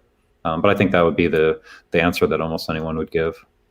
Yeah, well, and actually, from I don't know if you know Bill Lucas in our group, right? Bill Lucas with his Yeah, yeah, I know. yeah, Mhm. right. What from again? This is from him. I'm only recording him, but he said, I remember when we were at the University of Connecticut, he was talking. I asked him, and he said they pretty much have thrown away the neutron. I mean, they think there's a proton. They're not worrying about the neutron. The neutron seems to be, how do you say, the particle physicists today are, it's just not as important as it used to be. So, all right, let's see who can explain mathematical concepts of the digits. Was okay, yeah. Well, this is another one about the neutron. Let's see. I guess I will bring up. I know Bob Gray, you had your hand up there, so I'm going to bring somebody up from the green room, and so you can talk directly with Jeff here. Hi, Jeff. Hi, how are you? Good. Thank you. My question was similar to what was, I guess, already asked, but I have a comment as well. The question was, I think your theory is energy wave theory, and in the presentation, I didn't see a lot of discussion about the wave aspect. You did mention Milo Wolf's work earlier, in which he had an converging in wave and an out wave, making a resonance and creating the particles. And that's kind of what I expected from your title of energy wave theory. So I didn't know if you want to do any more comments on the wave aspect of your theory, but I think that's was kind of asked by others. My comment is for the nucleus, for modeling of the nucleus, I highly recommend Norm D. Cook's book, Models of the Atomic Nuclei. And the reason is that he proposes a face-centered cubic lattice model for the nuclei. And where your proton is tetrahedral, that's really the basis of a face-centered cubic lattice. Yeah. And the way these are put together, according to the lattice model, the principal quantum numbers match up with the x, y, z coordinates of a face-centered cubic lattice. Yeah. And so Dr. Cook has published in the scientific literature quite a few papers on that. Just wanted to point that out to you if you're searching for a particular model for the arrangement of the nuclei. I think that would fit very well with your model of the proton. Yeah, I agree with you. I think it does. I've already been thinking along those lines, so I'll pick up the book. Thank you for the recommendation. Thank you for your presentation. Yeah. Sorry. I think you did have one question there, though, right, about the Wolf's work and the waves. So yes. High level, everything in energy wave theory, part of the reason why it has the title, is based on conservation of energy. Traveling waves, throughout the universe, basically electric waves, Coulomb force. Wolf's work is about what happens when it kind of reflects off what he called the wave center, and then that out wave creating standing waves. So in Wolf's work, that is what anything within that is basically the stored energy, which is matter, and anything beyond that is the electric force. And so I basically picked up on that work, and I model everything that is matter as standing waves. Great, thank you. Yeah, thank you. Okay, let's see. I'm going to put up I think Franklin asked a question, but I think you've already answered that one. So let me put up this one. On his website, Jeff attributed time dilation to Doppler effect, but it doesn't seem to work unless I'm missing something. Okay, he's talking about the clocks again. All right, I think again that's not something Yeah, you want to but talk he's about. right. I have something on the Doppler effect because it is waves. But again, I'm not sure if I really thought about the syncing of clocks. Yeah, maybe what I could do, because Jim probably deserves an answer. Maybe if I could take that one offline, and Jim, I get your information, give me some time to think about it, and get you an answer. Gee, this guy will take on anything. You're braver than I am for sure. But okay. Anybody else in the green room? I do see James Keene. He wants to come up here. James, let's get him up here. Hey, James, great to see you. Up here on mute. Yeah, hi, James. Or if you're not on mute, you need to get your microphone working. It looks like you're not on mute. It doesn't look like, so we can't hear you. So see if you can get. James, hi, David. There you go. Yeah, we can hear you. Thanks for the interesting presentation, Jeff. You're doing some very interesting work. I was going to ask you about the penta-quark lifetime. I just looked it up on Google. According to the Georgia State University hyperphysics sites, it's on the order of magnitude of 10 to the minus 20 seconds. In other words, a proton in a hydrogen atom is not a penta-quark, period. That appears to be a contradiction. And I'll end my comment with just a suggestion.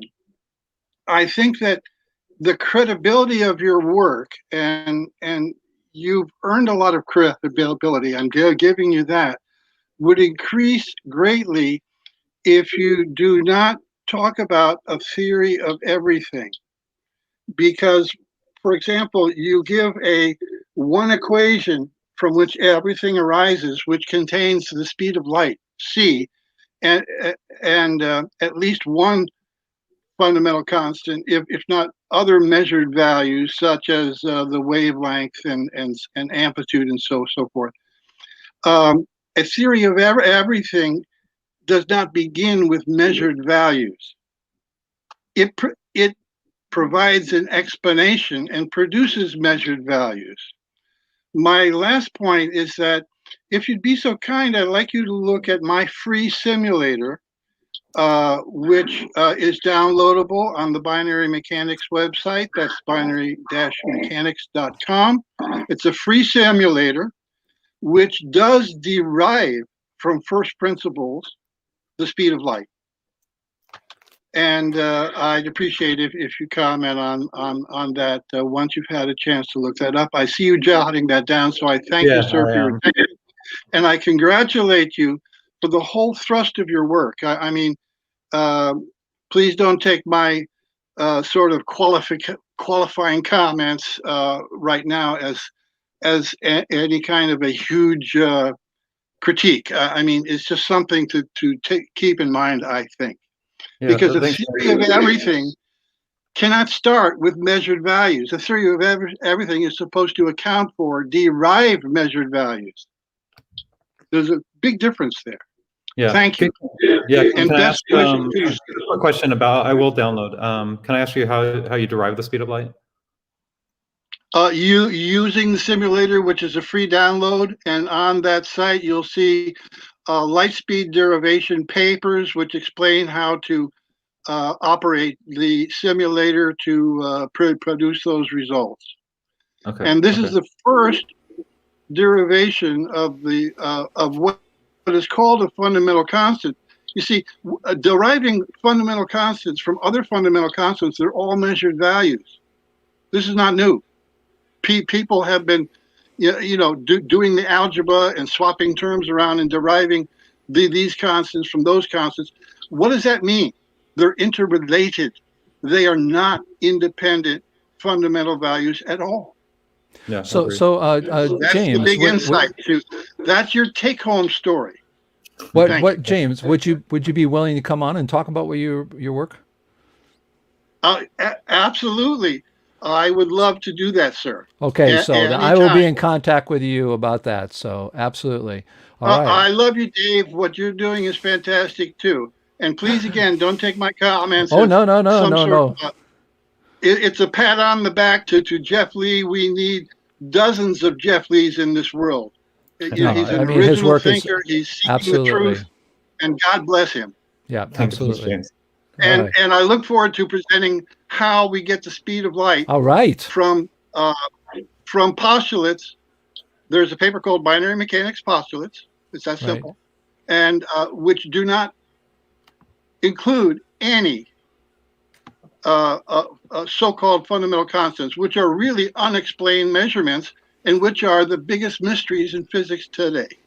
Okay. All Thank right. you. Well, we'll do that, and we'll save that because I don't want you to spill all the beans here. What do I do? I mean, I've got such great people. Well, listen. I mean, that is absolutely. I'm glad people are seeing this, and I think it's amazing too how there's overlap. Right. I mean, you see people thinking about the same things. You know, he's talking about the penta-quark and it's you know how it's supposed life.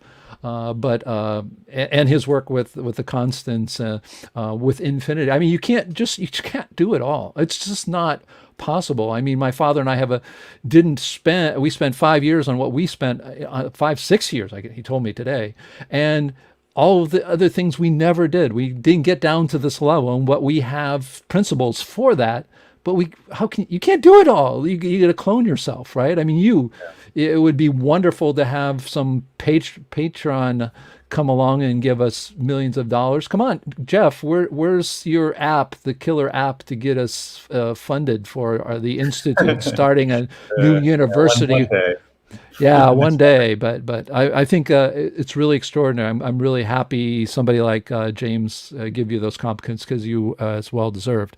Okay, we have other people in the green room. But remember to wave if you do want to say anything. Let's see. I've got some more questions here. Okay, I will just put them up here again. It's bringing so many people coming up with a lot of different questions. Did you explain why spectra is fixed, but your electrons are still in variable positions? Yeah, thanks, Franklin. That's a good question. I probably glossed over that, but yeah, there is an explanation. As I mentioned, when you saw that simulation, the electron was always attracted, but then it was only forced out at those repelling lines. Remember those kind of 4 lines in hydrogen? Right, of course. Yeah, I'll never forget that. It's burned into my brain. Yeah, so the answer to Franklin's question is that the variable position is based on, where the electron is when it's spinning around. When the proton is spinning around. So you saw it bounce in and out. But the spectra is fixed, though. That Bohr radius, that line that is drawn, and all the atoms that you saw, there's always lines that are drawn. That's the calculation where the sum of the forces is 0, right?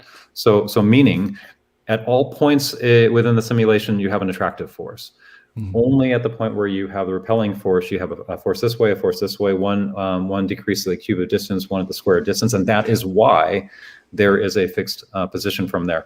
That orbital is what was calculated in the graphs you saw for the fixed position. So that's why the spectra is fixed, if that answers your question, Franklin.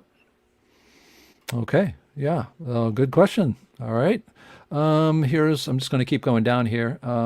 Why do you assume that particles that come out of an atomic collision exist prior to the collision rather than resonant wave patterns as a result of the collision?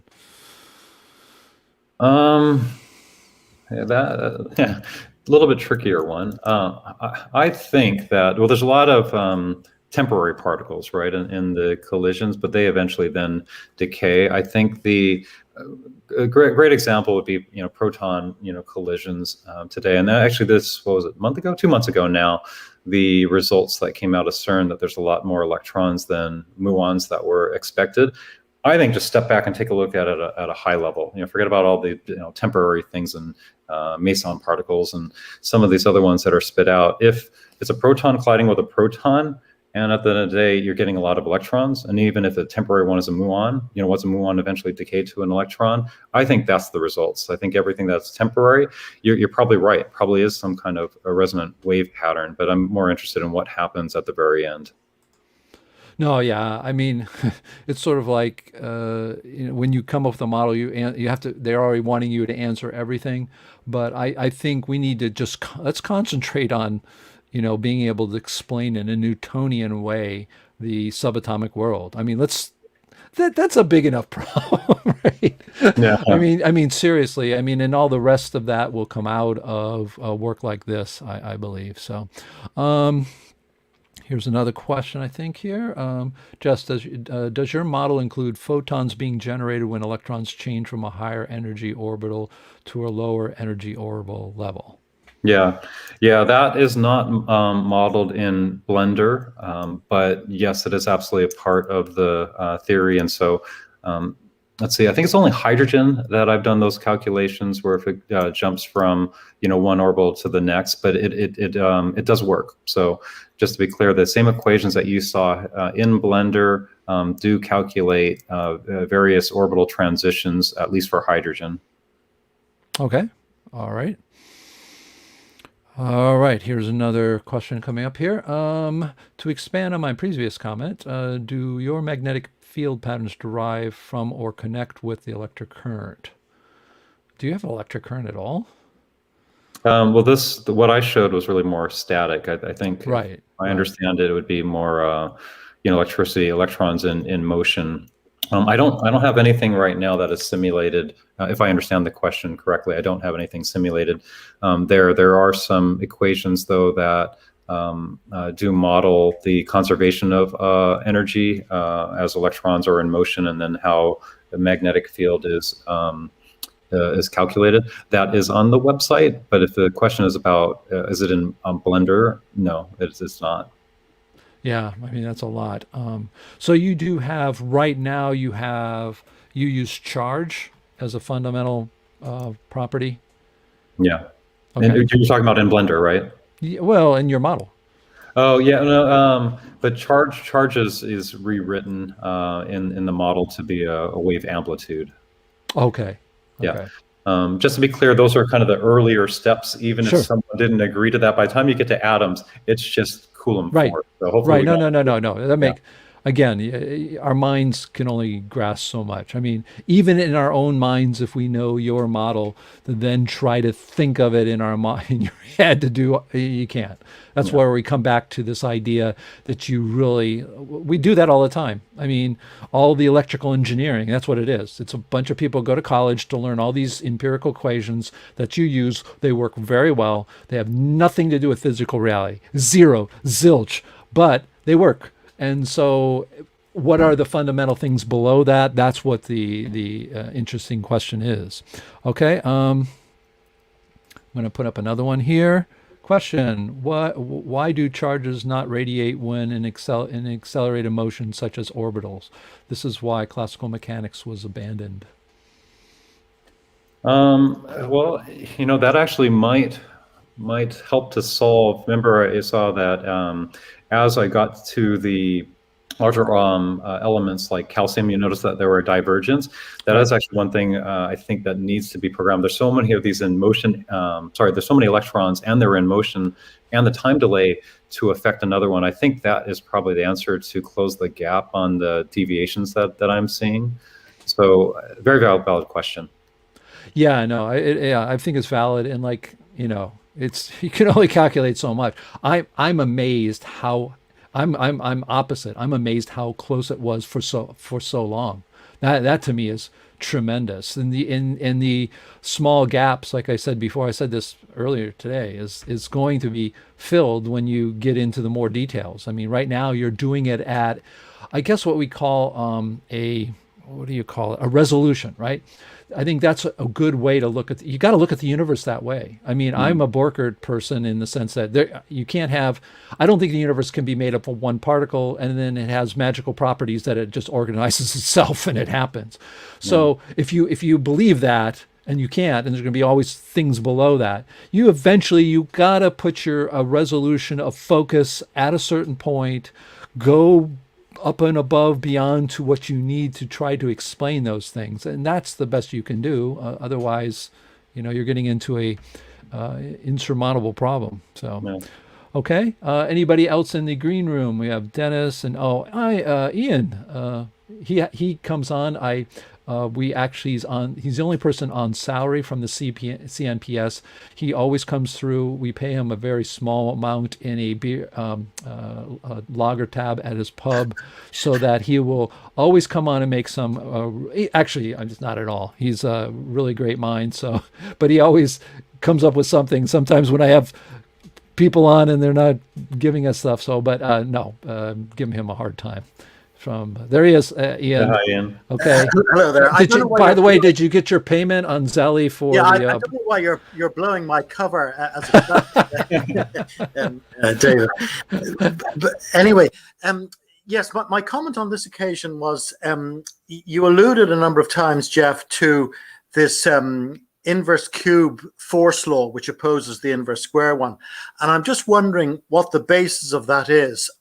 Is it analogous, for example, to the Leibniz type equation, which occurs in orbital mechanics, which is a consequence of the conservation of angular momentum?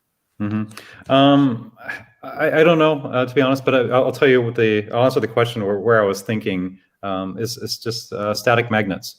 Inverse cube, and the way that I think of it now, align these protons. I mean, that's what a static magnet is: a bunch of atoms aligned, and with the right direction, and spin for these. So that's where it comes from, and it actually may be where the static magnetic force comes from. But it's probably the simplest dipole, and that hydrogen that I showed you earlier could be the simplest dipole magnet. Okay, because I think a similar equation appears in the theory of the tides, where you're looking at a sort of a differential between the forces on opposite sides of the Earth, for example.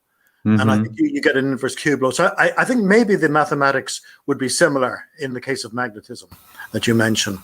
Yeah, the tides one I'm not familiar with, but I'm happy to take a look at it if you send it to me. Okay, it's just probably the general equation for obtaining the tidal force between, say, the moon and the Earth. Okay. You just get the differential of the value. Yeah. Oh, okay. Yeah, I'm not familiar with it. Okay. Okay. Okay. Well, thanks for explaining that. Thank you. Yeah. It sounds like I owe you a logger for the tip on the tidal forces. Yeah, we'll put him. We're going to start a thing now. I'm going to start a web page just to give him some how do you say, inspiration in Ireland. So, yeah. But anyways, we're coming up. We got 5 minutes left. What I'd like to give you the chance. I mean, again, first of all, I think people are. It's extraordinary work. I've gotten 4 or 5 aha moments in my life, and when I saw what you were doing inside the nucleus, I knew this was another step. And what are your plans? Where are you today? People obviously can download this. Your website is just extraordinary. There's nobody. I mean, it looks like it looks like what happened is you've got a new model of the universe, and I hired corporate America to do studies on how to make this as clear as possible. So I think it couldn't be almost any clearer than that you have there. But you obviously are doing these simulations. You're working on. We know what you are today, especially on this model, which I think is just extraordinary.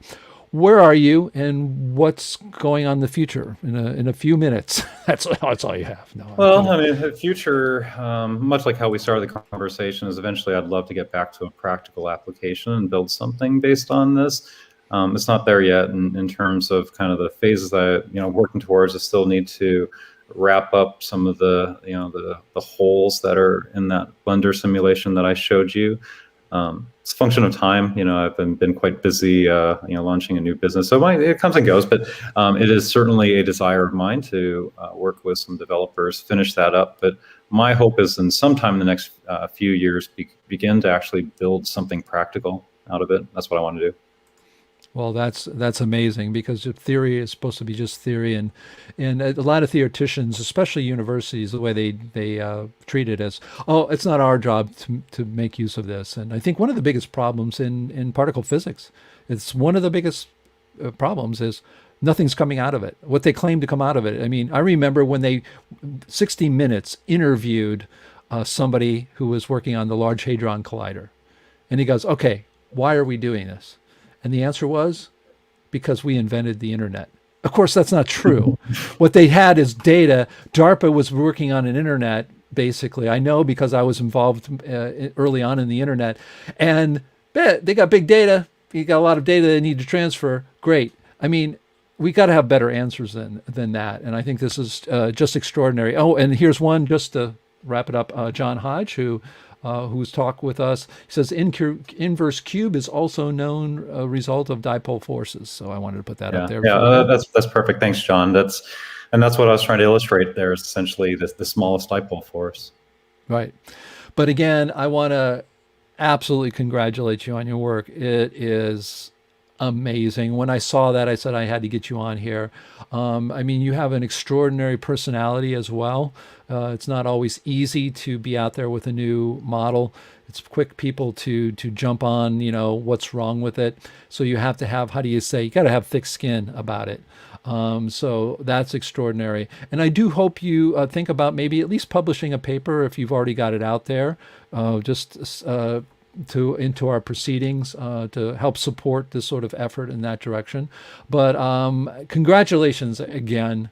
I think more and more people I know hopefully will watch this and be interested. I certainly am. But I mean, we all have our real lives, and that gets in the way as well. I have a full-time job, you do too. But thank you so much and congratulations once again. Oh yeah, thanks, Dave. And yeah, count me in. For proceedings, I'll submit this orbitals paper that I was just showing you. Oh, great. All right. Thank you so much, and super congrats. And we'll have you on again. This ain't going away because you're not stopping. So. All right. Take care. All right. Yeah. I mean, that's what you guys watch this channel for. I mean, these things are extraordinary. I mean, just absolutely extraordinary person after extraordinary person. This is where science is moving forward, and as someone said to me many times, why are a million people watching this stuff? They should. But hopefully the idea is we keep doing this. We keep putting out these things, putting it out in social media, putting it out in YouTube, putting it out everywhere, and keep working. And our support, our organization supports amazing minds like not only Jeff you saw today, but the people asking questions who haven't been on here before. So I want to thank him so much, and he'll be back for sure. I'm not going to let that not happen because it's just absolutely extraordinary work. So we're going to take this out, and we will wrap this up for today.